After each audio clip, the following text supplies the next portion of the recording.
now, rocking with Will I Am in Britney, bitch. Hei! Hei, vloggen! I dag er fredag.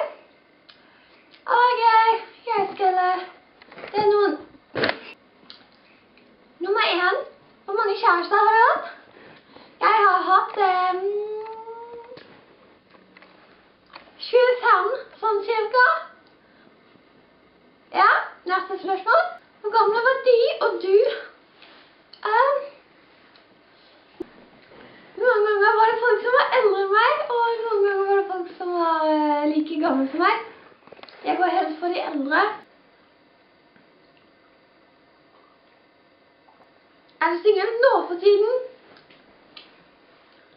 Ja. Jeg er litt sånn her... player. Har du en crush på noen? Ja, det har jeg. Ja. Men jeg skal ikke si hvem. Neste spørsmål. Hvor gammel vil du være når du gifter deg? Hvor gammel vil du være når du gifter deg? Jeg skal aldri gifte meg. Play for life! Hvordan skal bryllupet ditt være? Jeg skal jo ikke ha bryllup. Skriv den perfekte mannen. Hei!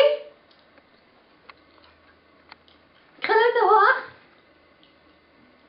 Litt sånn tynn.